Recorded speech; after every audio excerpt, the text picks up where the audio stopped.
everyone. Australian head coach Andrew McDonald here to take your question today. Clearly, we probably won't get to everyone, so if someone wants to lead us off and get us underway, I'll go to Tom over the back. Thanks, Phil. Ronnie, Sam Konstas, we've seen him speak. He seems so laid back for a 19-year-old kid. What's he been like amongst the team? Is he insane?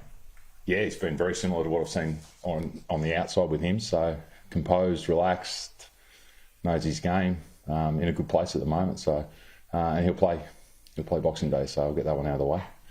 What's he shown that suggests that he's going to be ready? This is really a huge match. It's the Cauldrons Boxing Day 1-1 series. Yeah, I mean, we've said from the get-go when leading into the summer that we wouldn't shy away, and age was no barrier. And what he's shown is a array of shots, the ability to put pressure back onto opponents. And he gets his opportunities. So we're really excited for him. Boxing Day, the biggest stage. You might as well get that one out of the way early. Trent mentioned you did a lot out there before. Is there anything in previous fit you reckon he'll play? Really confident that he'll play. Has he got some things to work through? Yeah, he has. So that's what you would have seen. There's no concern at the moment. Has he been officially ticked off? I'm not sure. I didn't see the sort of back end of his training session there, but I'm pretty confident he'll play. What are the things he needs to do to get through? That's probably a medical question. I think he looked good with the bat in hand, so obviously skills are in good order. It'll just be basically what risk is associated with that. He had a small strain to the quad. I think that was declared. Hopefully it was declared. So he'll just go through that. But no concerns from my end. He's been able to do his running. So I think he'll be fully functional come the game time. Sam behind the pole. Ronnie, it looks like you guys had a pretty lengthy chat with Trav and Nick when he kind of came out of the nets, which rattles. Like, what's that conversation like? And did you go back and get a little bit of treatment? Like, what's the management like? It was a little chat. It was more around his fielding position and what he was capable of there. Clearly coming off a strain, he's got that, obviously the demands of bat pad. So that's all that was about. And my question to Nick Jones was just around what he's got to do to finish off the session. So I was across it beforehand. I was just making sure nothing had changed during the session. And then we just started to speak about India, what they might do. So it was nothing really that specific. It might have looked that way, but sometimes looks can be deceiving.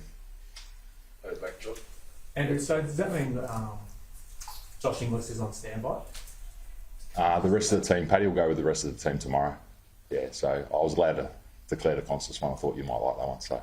But Paddy will go through the usual regime tomorrow. Could just solve Australian team practicing a lot of left-arm spinners.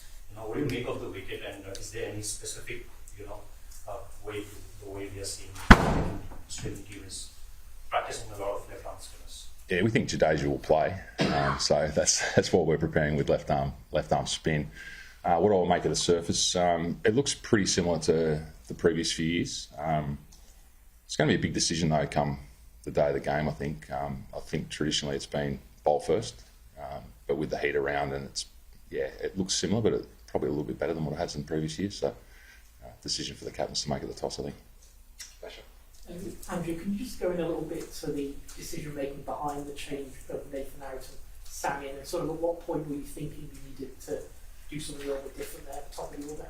Yeah, I think George has sort of gone through that, and many people have spoken about it. We want to throw a different challenge at India at this point in time.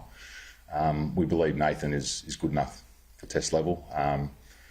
We weren't sure about how the top order was functioning. We challenged ourselves to that decision. We've come up with that.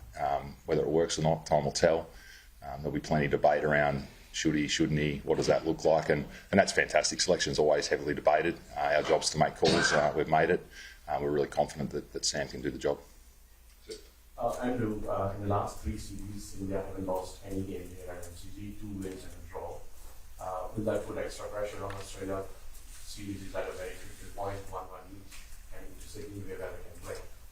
No, I think, every game starts afresh. If you sort of took previous form lines, and, from Perth to Adelaide, should have looked like India winning that one as well. So different teams, different structures. I think both teams have got similar challenges at the moment. How do you find runs? Both bowling attacks have been on top, and I think this wicket, as I said, potentially might offer the batters a little bit more in terms of the surface as the game draws on. But I'm not a big believer in history repeating itself, so it starts afresh, different groups, different challenges.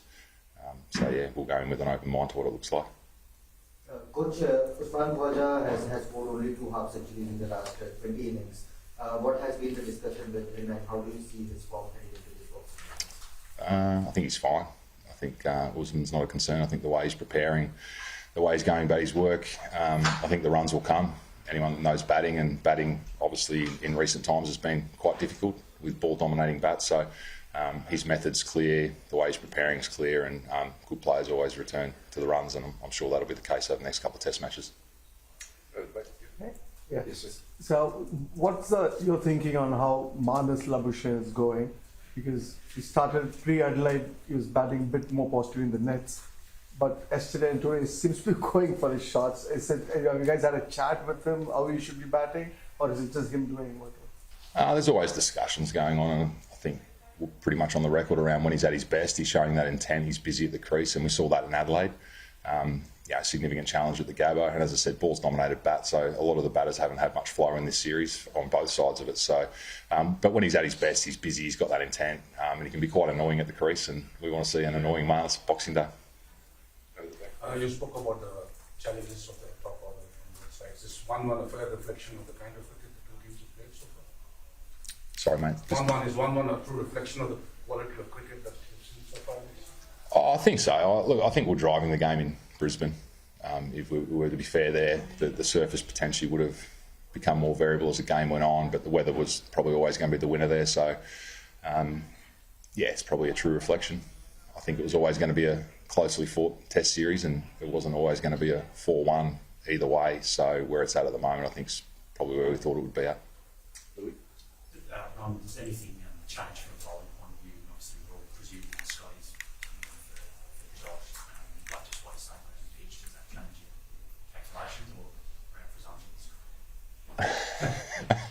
If we didn't pick Scotty here, and I know I'm not allowed to declare the team because that's Pat's job tomorrow, but I don't think I'm coming to the ground Boxing Day if Scotty's not in the 11, so you can go with that one as well. But look, our bowling, we've got great depth in our bowling, and just to clear up, Mitch Marsh is fully fit and available to bowl, and I know that he only bowled 2 overs last game and people were speculating around that, but that was more because of the weather interventions, and we're able to keep our fast bowlers fresh, albeit we only had 2 out of the 3 operating. But yeah, he's ready to go, and I think he'll play a role in this test match with the ball more so than the previous ones. Dan? And twofold. Travis, do you know when that sort of injury actually occurred? And 2, in terms of Sam Konstas, when did he find out? And what was his reaction like when he was playing? I'll go with the first one, Heady. So it happened in that second innings. I think he just went to take off after a single. So I wasn't aware of it at the time. And then as it played out, you saw some of the replays coming up and he wasn't moving as well. So as I said, it was only minor. And then Sam, everyone's excited for him. Anytime you get a debutant, it's a moment in time, isn't it? And in particular, how young and how free he's going to play. I think it's exciting for the group. No, Dodd told him this morning. So we wanted to get that out of the way. We wanted clarity for our batting unit. So before the team meeting, it's something that we don't usually do because we haven't had too many moving parts. But we thought get that out of the way. Everyone knows that he's in the team, and once we had that information, happy to declare it openly. So A few more here, folks. One in the middle back, and then there, and over here. Andrew, except for the second innings in Perth, Indian batting line has been kept quiet by your bowlers. How satisfying has that been? And do you suspect that the law of average might caught up with the Australian bowlers in the next few matches? Because this is too good a batting lineup? Yeah, I think both. As I said before, both batting lineups have struggled. I think that's full credit to both bowling lineups. And the surfaces have probably lent themselves to ball dominating the bat. And that's no different to the previous summers we've had here. So, India's got a dangerous batting lineup. I think there'll be a recalibration somewhere in the next couple of test matches for both batting lineups. And I think the key thing is once you're in, and as we saw with Steve and Travis at the Gabba, like once you get an opportunity and get in, you can't afford to expose a new batter, and they were able to elongate that partnership, which basically gave us control of the game. So that's going to be the challenge when someone gets in, just go big. On the left. Coach, after the Brisbane game, the last day and a half, when India kind of pulled off and managed to avoid the follow-on, then what they did to the ball. Did the mood change inside the Australian dressing room? What were the discussions like? Did you kind of reckon that it was an opportunity to put them further on the mat in the series, and they kind of have confidence and momentum on their side now heading into MCG?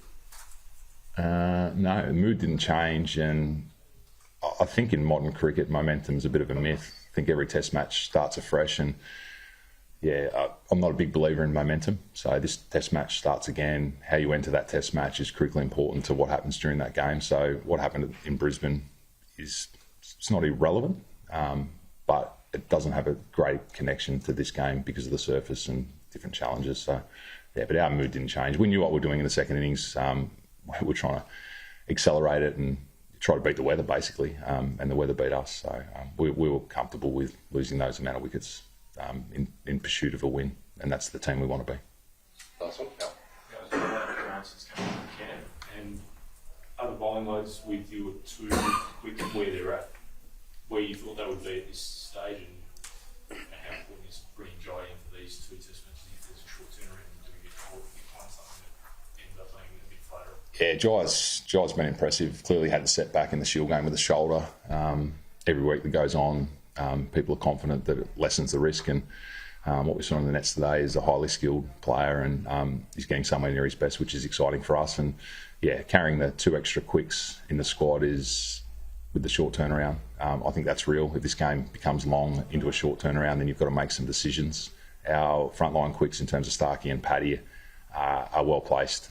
Probably less load than we would have imagined after 3 test matches. So does that give them opportunity to back up from 4 and 5? I'd say that's highly likely. But as I said, depending on what happens in this game. So they're well placed.